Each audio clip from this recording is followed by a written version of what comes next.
Pertama dalam bidang hukum yang saya lihat dan tadi saya garis bawahi bahwa apa yang dikatakan oleh Pak Fahim mengenai platform education dan citizenship education, dan ada juga saya menangkap terkait dengan batasan moral melalui etika. Begitu juga terkait dengan batasan hukum melalui undang-undang IT. Nah, terkait dengan hal tersebut, memang untuk berbicara terkait transformasi digital saat ini dan yang akan datang, sangat saya lihat ada ketimpangan dalam hal kita menjawabnya secara apa yang dikemukakan dalam undang-undang dan apa yang diharapkan itu bertolak belakang. Kenapa seperti itu? Karena saya melihat bahwa banyak terjadi kekosongan di dalam ranah bidang hukum sehingga tidak menghadirkan rasa keadilan di dalam masyarakat, terutama terkait dengan undang-undang IT pada saat ini. Saya melihat bahwa undang-undang IT saat ini masih memiliki banyak multitafsir. Contohnya dalam pasal 27 ayat 3, pasal 28 ayat 3, kemudian di dalam undang-undang IT terdapat campur baur delik aduan maupun delik yang bukan delik aduan. Misalkan penghinaan dalam KUHP itu diatur dalam pasal 310 sampai pasal 321. Ada 6 jenis penghinaan, tetapi masuk di dalam undang-undang IT itu hanya dikasih satu kata saja yang namanya penghinaan, sehingga yang saya garis bawahi masih terlalu banyak multitafsir yang menghadirkan ranah kekosongan hukum. Ketika misalkan ada kekacauan atau ada hal-hal yang sebenarnya bisa masuk di dalam pasal tersebut tetapi belum diatur, akhirnya tidak menghadirkan keadilan. Nah, berdasarkan hal tersebut, berarti ketika terjadi kekosongan hukum kan itu adalah hilangnya rasa keadilan yang bertolak belakang dengan apa yang dikatakan kepastian pemanfaatan. Nah, sekarang saya ingin bertanya kepada Bapak Dr. Fahrus dan Pak Dr. Wahyu, menurut Bapak, adakah filter atau adakah model atau adakah formulasi yang dari keilmuan Bapak untuk mungkin menjadi platform bagi pemerintah dalam mengisi atau membuat ranah digital ini lebih humanis, gitu. Lebih humanis dan dapat dipertanggungjawabkan secara hukum, sehingga kita tidak ada lagi suatu kata-kata yang mengatakan itu hukum itu sifatnya harusnya dinamis, tetapi dinamis yang bagaimana, sedangkan ranah digital saja dia belum bisa menjangkau karena terdapat banyak kekosongan tersebut. Makanya hanya dasar hukum itu sifatnya dinamis, tidak statis. Seperti itu. Terima kasih. Oke, terima kasih. Kita beri aplaus dulu kepada Bu Lucy. Bu Luciana, pertanyaannya luar biasa sekali. Berarti kita tujukan kepada Pak Faiz dan juga Pak Wahyu ya. Ya, Bu Lucy. Oke. Agak panjang begitu ya pertanyaannya. Kalau moderator diminta untuk mempersingkat begitu, semoga sesuai ya apa yang dimaksud oleh Bu Lucy. Jadi intinya adalah ada kekosongan hukum di sana, kemudian apa yang ada di dalam produk formal gitu ya, berupa peraturan gitu, regulasi, itu ternyata tidak sesuai dengan kondisi apa yang diharapkan di masyarakat. Sedangkan hukum itu harusnya dinamis gitu. Hukum itu harusnya sesuatu hal yang memang dibutuhkan dan juga menjadi dasar untuk bagaimana menjalankan proses sosial, proses yang ada di dalam masyarakat begitu. Nah, dengan adanya hal seperti itu, kira-kira menurut sudut pandang dari dua pemateri ini, adakah formulasi bahasanya Bu Lucia atau model tertentu begitu sehingga menjadikan ranah digital tadi itu menjadi ranah yang humanis begitu, bukan menjadi suatu persoalan yang sampai hari ini berlarut-larut gitu, apalagi negara kita adalah negara hukum. Begitu ya saya kira. Oke. Silakan saya persilakan dulu kepada Pak Dr. Faiz, monggo. Baik, jawab sebisa saya. Saya tidak bukan hukum kuat keliru. Jadi gini, yang pertama sisi saya belum ke dinamisnya ya, sisi humanisnya hukum. Mungkin kalau teman-teman yang belajar ilmu hukum itu hari ini sudah mulai muncul, bahkan mungkin ya sudah beberapa dekade terakhir, kesadaran lintas disiplin dalam hukum. Jadi belajar hukum itu kan kalau dulu ya ngertinya tentang norma-norma hukum dengan praksis hukumnya.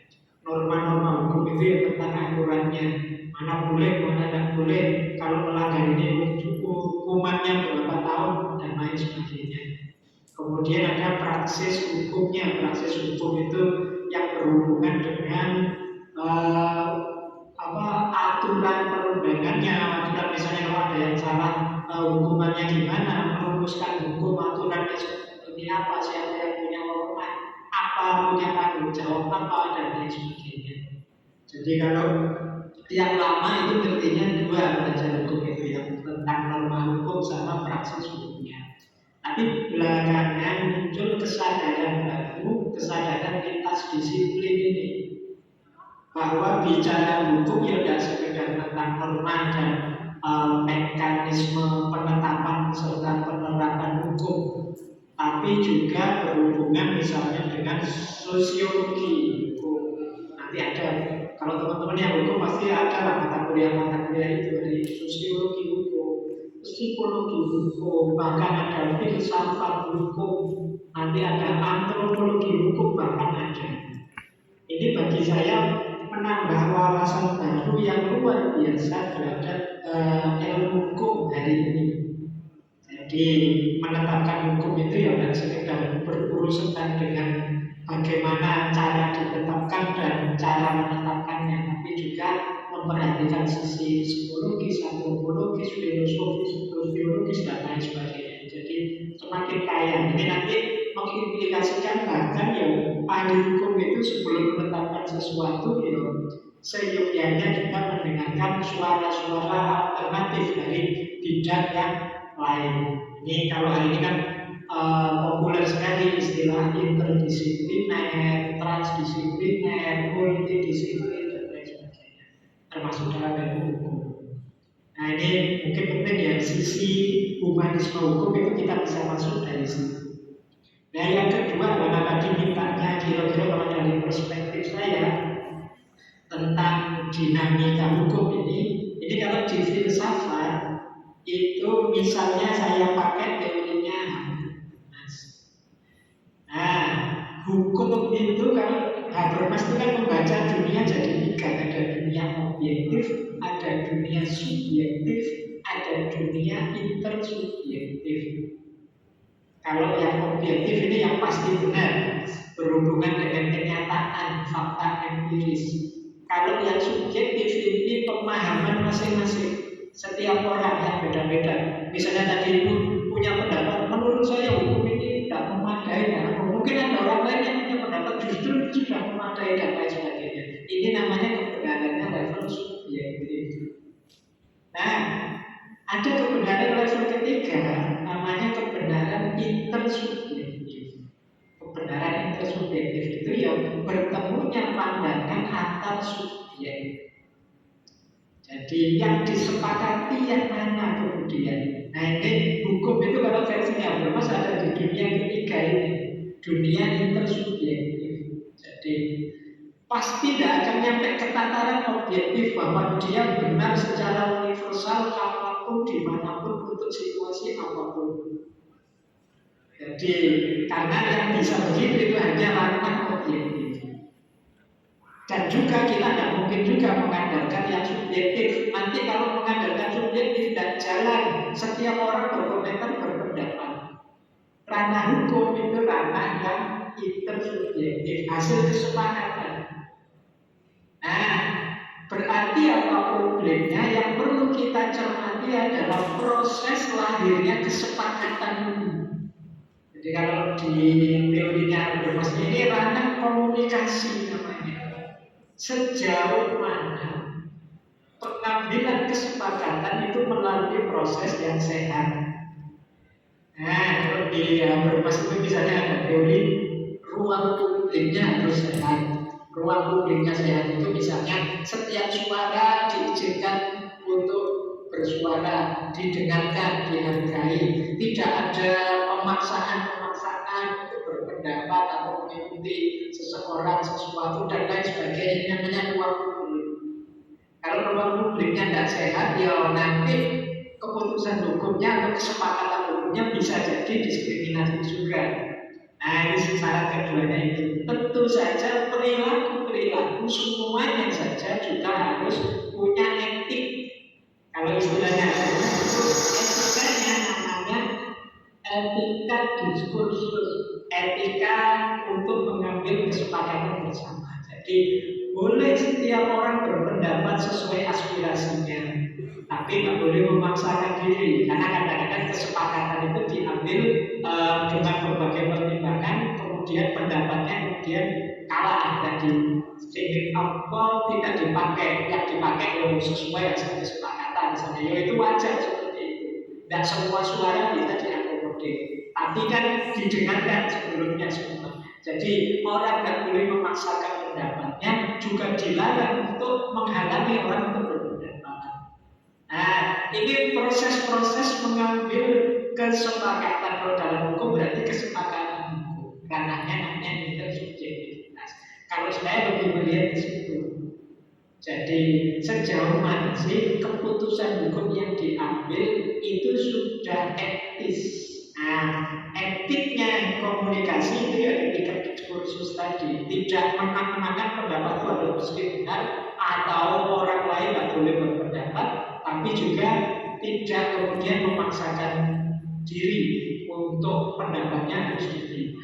Jadi ini itu menurut saya lebih penting melihat itunya, karena ya betapapun ranah manusia itu pasti juga tidak ada yang perfect. Pikiran kita mungkin benar, mungkin juga salah. Pikirannya orang lain juga begitu. Disitulah pentingnya tadi ruang publik yang sehat dan komunikasi secara etik, atau istilahnya etika diskursus tadi. Tentu saja kalau sudah jadi keputusan yang harus kita pahami bersama, mekanisme kritiknya tetap ada, ruang publiknya sehat. Kalau tidak setuju caranya begini, kemudian dan lain sebagainya. Ini kan mekanisme untuk ranah itu subjektif. Nah, ini menurut saya penting, prosedur-prosedur semacam ini kita perhatikan. Baik, saya kira itu ini sumbangan perspektif saja untuk memahami ranah hukum. Yang saya bilang tadi, saya bukan ahli hukum, jadi tidak berani masuk ke materi yang apapun. Ya, semoga saya kembali lagi. Oke, terima kasih banyak Pak Faiz, luar biasa sekali Bu Lucy dan juga